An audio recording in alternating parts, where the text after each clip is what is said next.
ರಾಜ್ಯದಲ್ಲಿ ಪರಿಶಿಷ್ಟ ಜಾತಿಯ ಮಾದಿಗ ಮತ್ತು ಮಾದಿಗ ಸಂಬಂಧಿತ ಜಾತಿಗಳು 35 ವರ್ಷಗಳ ನಿರಂತರ ಹೋರಾಟವನ್ನ ರಾಜ್ಯದಲ್ಲಿ ಮಾಡ್ತಾ ಬಂದಿದ್ದಾರೆ. ಪರಿಶಿಷ್ಟ 101 ಜಾತಿಗಳಲ್ಲಿ ಮೀಸಲಾತಿ ಸಮಾನವಾಗಿ ಹಂಚಿಕೆಯಾಗಿಲ್ಲ.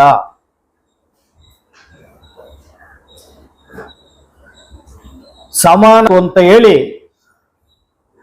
ಪರಿಶಿಷ್ಟ 101 ಜಾತಿಗಳು ಕಳೆದ 35 ವರ್ಷಗಳಿಂದ ರಾಜ್ಯಾದ್ಯಂತ ಹೋರಾಟವನ್ನ ಮಾಡಿದೆ. ಈ ಹೋರಾಟಕ್ಕೆ ಮಣಿದ ಸುಪ್ರೀಂ ಕೋರ್ಟ್ 7 ಜನರ ನ್ಯಾಯಾಧೀಶರ ಪೀಠ ಒಳ ಮೀಸಲಾತಿ ವರ್ಗೀಕರಣ ಮಾಡಲಿಕ್ಕೆ ಆದೇಶವನ್ನ ಕೊಡ್ತು. ಆದೇಶವನ್ನ ಕೊಟ್ಟ 1 ವರ್ಷಗಳ ನಂತರ ಸಿದ್ದರಾಮಯ್ಯನವರು, ಸನ್ಮಾನ್ಯ ಶ್ರೀ ಮುಖ್ಯಮಂತ್ರಿ ಸಿದ್ದರಾಮಯ್ಯನವರು ಗೌರವಾನ್ವಿತ ನ್ಯಾಯಮೂರ್ತಿ ನಾಗಮೋಹನ್ ದಾಸ್ ಆಯೋಗವನ್ನ ರಚನೆ ಮಾಡಿದರು. ನಾಗಮೋಹನ್ ದಾಸ್ ಜಿ ಅವರು ತುಂಬಾ ವೈಜ್ಞಾನಿಕವಾಗಿ ವರದಿಯನ್ನ ತಯಾರು ಮಾಡಿ ಸರ್ಕಾರಕ್ಕೆ ಕೊಟ್ಟರು. ಆ ವರದಿಯನ್ನ ಪರಿಷ್ಕರಿಸಿ ಸಿದ್ದರಾಮಯ್ಯನವರ ಸರ್ಕಾರ ಒಳ ಮೀಸಲಾತಿಯನ್ನ ವರ್ಗೀಕರಣ ಮಾಡಿ ಎಬಿಸಿಯನ್ನಾಗಿ ಮಾಡಿತು. ವರ್ಗೀಕರಣ ಎಬಿಸಿಯನ್ನಾಗಿ ಮಾಡಿದಂಥದ್ದು 2 ಸದನಗಳು, ವಿಧಾನಸಭೆ, ವಿಧಾನ ಪರಿಷತ್ತು ಅಂಗೀಕರಿಸಿ, ಸಚಿವ ಸಂಪುಟ ಅಂಗೀಕರಿಸಿ, ರಾಜ್ಯಪಾಲರ ಅಂಕಿತ ಆಗಿ ವಿಧೇಯಕ ಕೂಡ ಜಾರಿಯಾಯಿತು. ಇದ್ರವರೆಗೂ ಕೂಡ ಒಳ ಮೀಸಲಾತಿ ವರ್ಗೀಕರಣದ ಪ್ರಕ್ರಿಯೆ ನಡೆದಿಲ್ಲ. ಬರೀ ಕಾಗದ ಪತ್ರದ ಮೇಲೆ ವ್ಯವಹಾರ ಆಗಿದೆ. ಮತ್ತೊಂದು, ಪರಿಶಿಷ್ಟ ಜಾತಿ ಪರಿಶಿಷ್ಟ ವರ್ಗಗಳಿಗೆ ಮೀಸಲಾತಿನ ಹೆಚ್ಚಿಗೆ ಮಾಡೋದಕ್ಕೆ ವಾಲ್ಮೀಕಿ ಸತ್ಯಾನಂದಪುರಿ ಸ್ವಾಮೀಜಿಯವರ ನೇತೃತ್ವದಲ್ಲಿ 1 ವರ್ಷಗಳ ಕಾಲ ಫ್ರೀಡಂ ಅಲ್ಲಿ ಧರಣಿಯನ್ನ ನಡೆದು ಪರಿಶಿಷ್ಟ ವರ್ಗಗಳಿಗೆ 3ರಿಂದ 7ರಷ್ಟು, ಪರಿಶಿಷ್ಟ ಜಾತಿಯವರಿಗೆ 15ರಿಂದ 17ರಷ್ಟು ಮೀಸಲಾತಿಯನ್ನು ಹೆಚ್ಚಳ ಮಾಡಿದ್ರು. ಕ್ಯಾಬಿನೆಟ್ ಅಲ್ಲಿ ತೀರ್ಮಾನ ಮಾಡಿದ್ರು.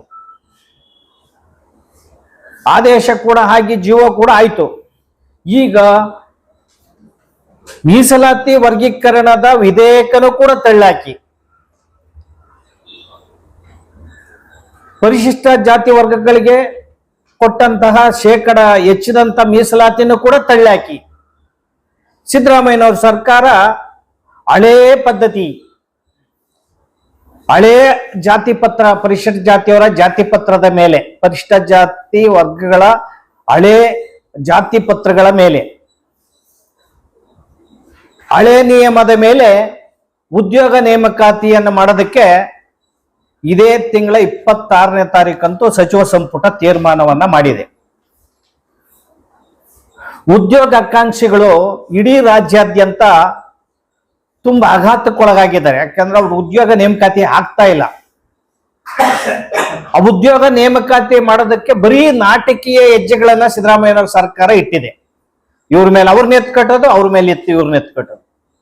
ಈಗ ಬೀಸೋದೊಣ್ಣೆಗೆ ತಲೆ ತಪ್ಪಿಸ್ಕೊಳಕ್ಕೋಸ್ಕರ ಉದ್ಯೋಗಾಕಾಂಕ್ಷಿಗಳಿಗೆ ಉದ್ಯೋಗ ಕೊಡ್ತೀವಿ ಅಂತ ಹೇಳಿ 56,432 ಉದ್ಯೋಗಗಳನ್ನ ನೇಮಕ ಮಾಡ್ತೀವಿ ರಾಜ್ಯದಲ್ಲಿ ಅಂತ ಹೇಳಿ ಸಚಿವ ಸಂಪುಟ ತೀರ್ಮಾನವನ್ನ ತಗೊಂಡು ಪರಿಶಿಷ್ಟ ಜಾತಿಗಳಿಗೆ ಶೇಕಡ ಹಳೇ ಪದ್ಧತಿಯಂತೆ 15% ಮೀಸಲಾತಿಯನ್ನ, ಒಳ ಮೀಸಲಾತಿಯನ್ನ ಹೊರಗಡೆ ಇಟ್ಟು, ಒಳ ಮೀಸಲಾತಿ ವರ್ಗೀಕರಣ ಇಲ್ದೇನೆ ಶೇಕಡ 15% ಉದ್ಯೋಗ ಅವಕಾಶವನ್ನು ನೇಮಕಾತಿ ಮಾಡ್ತೀವಿ.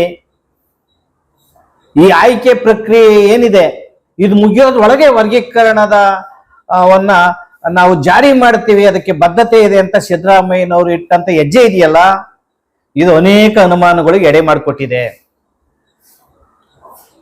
ಒಂದ್ ಕಡೆ ಒಳ ಮೀಸಲಾತಿ ವರ್ಗೀಕರಣದ ಬಗ್ಗೆ ವಿಧೇಯಕ ಇದೆ, ಎರಡೂ ಸದನಗಳು ತೀರ್ಪನ್ನ ಕೊಟ್ಟಿದ್ದಾವೆ, ಎರಡೂ ಸದನಗಳು ಒಪ್ಪಿಗೆಯನ್ನ ಕೊಟ್ಟಿದ್ದಾವೆ, ರಾಜ್ಯಪಾಲರು ವಿಧೇಯಕ ಅಂಕಿತ ಹಾಕಿದ್ದಾರೆ. ಇದನ್ನು ಬದಿಗೊತ್ತಿ ಪರಿಶಿಷ್ಟ ಜಾತಿ ವರ್ಗಗಳಿಗೆ ಹೆಚ್ಚಿದಂತ ಮೀಸಲಾತಿ ಆದೇಶಗಳನ್ನೆಲ್ಲ ಬದಿಗೊತ್ತಿ ಅದನ್ನಾಗೆ ಉಳಿಸ್ಕೊಂಡು ಮತ್ತೊಂದು ತೀರ್ಮಾನವನ್ನ ತಾಂಡು ಹಳೇ ಪದ್ಧತಿಯಂತೆ 1995 ಮಾಡಿದಂತಹ ಹಳೆ ಪದ್ಧತಿಗಳೇನಿದೆ ಅದರಂತೆ 15% ಉದ್ಯೋಗಗಳನ್ನ ನಾನು ನೇಮಕ ಮಾಡ್ತೀನಿ ಅಂತ ಹೋಗಿರೋದು ಇದೆಯಲ್ಲ, ಇದ್ರ ಹಿಂದೆ ಅನೇಕ ವ್ಯಕ್ತಿಗಳ ಕೈವಾಡ ಮತ್ತು ರಾಜಕೀಯ ಇದೆ. ಏನ್ ಒಳ ಮೀಸಲಾತಿ ವರ್ಗೀಕರಣದ ವಿರೋಧಿಗಳು ಏನಿದ್ರು ಉದ್ಯೋಗ ಆಕಾಂಕ್ಷಿ ಯುವಕರನ್ನ ಎತ್ಕಟ್ಟುವಂತ ಕೆಲಸಗಳನ್ನ ಮಾಡಿ ಸರ್ಕಾರದ ಮೇಲೆ ಒತ್ತಡವನ್ನ ತಾಂಬಂದು ಒಂದ್ ಕಡೆ ಯೂನಿವರ್ಸಿಟಿಗಳಲ್ಲಿ ಬಿಂದು ಪರಿಶಿಷ್ಟ ಜಾತಿಯವ್ರಿಗೆ ವರ್ಗೀಕರಣ ಮಾಡೋದಕ್ಕೆ ಬಿಂದು ವಿವಾದವನ್ನು ಎಬ್ಸಿದ್ದಾರೆ.